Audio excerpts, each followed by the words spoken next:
Bonjour à toutes et à tous. Dans l'actualité de ce jeudi, le ministère de la Promotion des PME a investi hier à Abidjan la commission de suivi et de contrôle des structures d'accompagnement des PME. C'est un axe majeur de la politique du gouvernement qui veut améliorer l'implantation et le dynamisme de la chaîne des petites et moyennes entreprises. Lanciné Bakayoko. Ne disposant pas d'une tradition industrielle marquée, l'expansion économique ivoirienne envisage de s'appuyer sur un développement durable des PME. Malheureusement, le taux de mortalité au sein de cette catégorie d'entreprises s'élève aujourd'hui à 70%. Cette commission de suivi et de contrôle des structures d'accompagnement qui s'installe vient donc apporter un soutien cohérent et planifié au secteur des PME. Il sera question pour notre commission de proposer l'attribution et le renouvellement des agréments des structures d'accompagnement à la signature du ministre chargé de la promotion des petites et moyennes entreprises, d'examiner les conditions de création, d'organisation et de fonctionnement de toutes ces structures d'accompagnement, d'apporter un appui technique et managérial aux dirigeants et aux membres des structures d'accompagnement. En plus des offres de produits financiers inappropriés, liés entre autres au taux d'intérêt inadéquat ainsi qu'à la durée de remboursement des prêts trop courtes, les lourdeurs bureaucratiques et les difficultés d'accès au marché ralentissent considérablement les créations et la vitalisation des PME.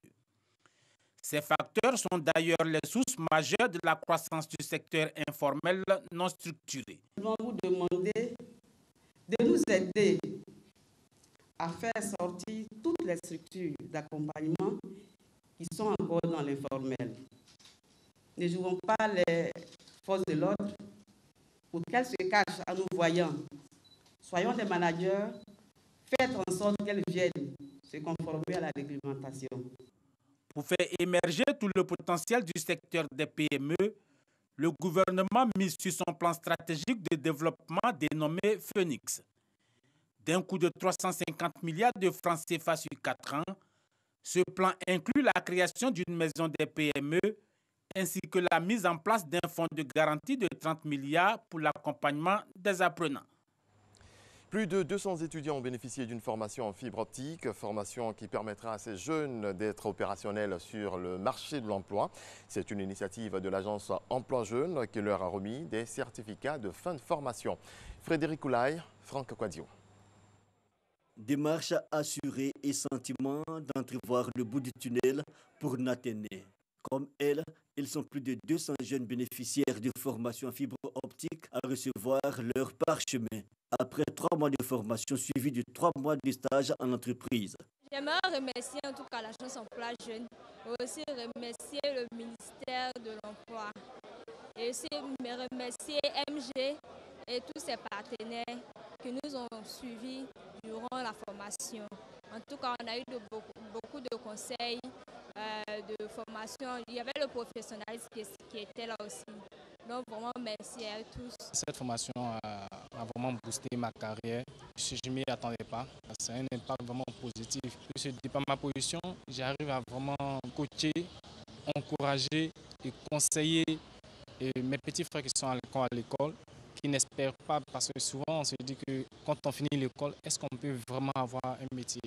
Je leur ai dit oui, c'est possible, qu'il faut vraiment bosser et que d'y croire. Une action initiée et financée par l'agence Emploi Jeunes, démembrement du ministère de la Promotion de la Jeunesse et de l'Emploi des Jeunes. Les cabinets de formation d'entreprise à présent affichent leur volonté d'accompagner cette initiative. On a à peu près 6 mois de formation et sur chaque formation, vous avez 3 mois théorie et 3 mois en pratique. Et ce sont des formations qu'on a dénommées CFA, donc ce sont des centres de formation en alternance, ce qui permet à l'étudiant, donc à l'apprenant, de se former théoriquement et de se former dans la pratique. Un engagement réitéré pour l'occasion par la tutelle qui s'engage à accompagner l'insertion des jeunes par des formations en adéquation avec le marché de l'emploi. Nous avons des programmes que nous conduisons à l'endroit des jeunes pour leur permettre de s'insérer dans le tissu socio-économique.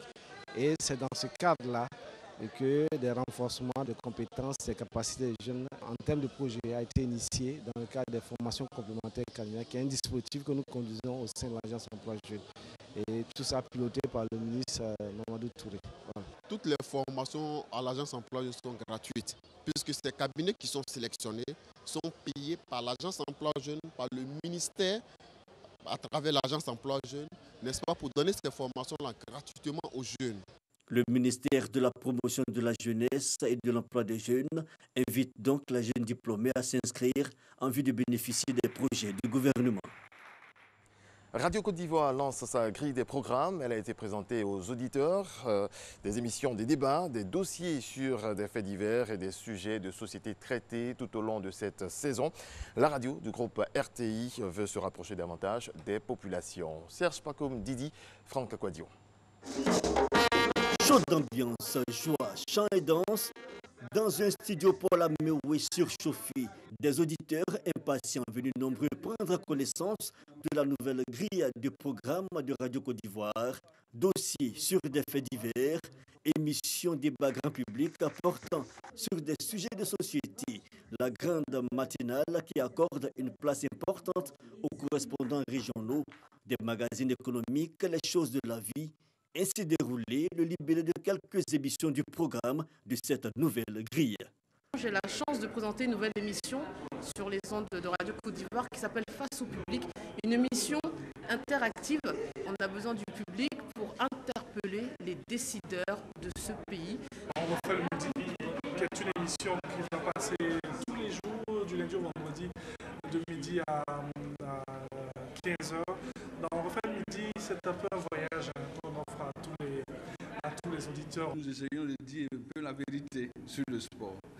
C'est une émission interactive, c'est ce qui ne va pas sur le terrain que nous essayons de dénoncer avec des experts.